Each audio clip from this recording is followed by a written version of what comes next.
Hey there, I wanted to read this article to you in case you were feeling like you didn't want to read it to yourself in class. So, whichever way works best for you to be able to answer the questions. The questions are on the back of the Bill Nye Sun video sheet that you receive in class today.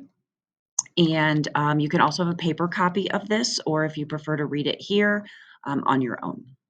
So, this text is called How Energy Transfers and Transforms. Okay, so I'm going to go kind of paragraph by paragraph here. Energy, or the power to do work, cannot be created or destroyed. However, energy can change form. It can also move between objects. A common example of energy moving between objects, called energy transfer, is the transfer of kinetic energy from a moving object to a motionless object. Kinetic energy is the energy of motion. When a bat hits a ball, some of the bat's kinetic energy moves to the ball. However, the energy stays in the same form. Thermal energy, or heat, is related to energy from temperature. When something is heated, its temperature rises. That's because its molecules move faster. Temperature measures the hotness or coldness of an object. Heat refers to the thermal energy moving from a hotter system to a cooler one. Thermal energy transfers in three ways: conduction, convection, and radiation. Conduction is when thermal energy moves between molecules that are touching each other.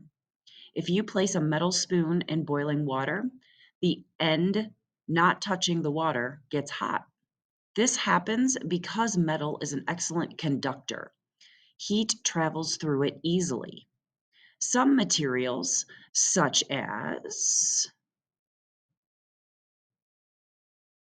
wood, are poor conductors. Heat does not travel through them easily. They are known as insulators. Energy can change form. Convection only happens in liquids and gases. When water is boiled on a stove, molecules at the bottom of the pot are closest to the heat. They get thermal energy first. They move faster and spread out. This means there are fewer molecules at the bottom of the pot. These molecules rise. They are replaced at the bottom by cooler, denser water. These steps repeat. They create a current of molecules sinking, heating up, rising, cooling down, and sinking again. The third type of heat transfer is called radiation. It is very important to life on Earth. With radiation, a heat source does not have to touch the object being heated. Radiation can even move heat through the emptiness of space. Nearly all thermal energy on Earth comes from the sun. It travels in the form of energy waves, such as light. Materials on Earth take in these waves. They use them for energy or reflect them into space. Energy can also change form. This is called transformation. For example, a ball on a hill has stored energy because of its position. This energy is called gravitational potential energy. It is the ability of an object to do work because of its position in a gravitational field. The higher on the hill this ball is, the more gravitational potential energy it has. When it rolls down the hill, that potential energy changes into kinetic energy. The ball's kinetic energy changed into heat by the opposing force of friction. Friction is the force resisting objects sliding against each other. The ball stops at the bottom of the hill because friction transforms all of its kinetic energy into heat.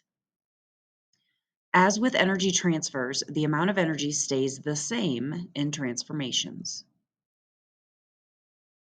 Energy on a sand dune. In nature, energy transfers and transformations happen constantly.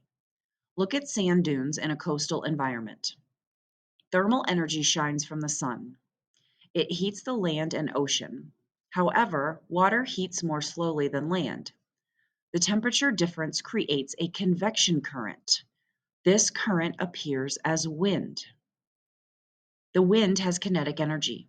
It transfers kinetic energy to sand by carrying it short distances. If the moving sand hits something, it stops because of the friction created. Its kinetic energy is changed into heat energy. As sand builds up, these impacts can create dunes. Sand dunes provide a special environment. Plants grow there. They use light energy to change water and carbon dioxide into energy. That energy is stored in sugar. When an animal eats the plant, it uses the stored energy to heat its body and move around.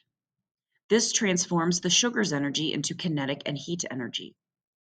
Energy transfers and transformations happen constantly. They allow life to exist. Right, so hopefully this helps you answer your questions. They do go pretty much in order and are listed by the heading that they are under. Good luck.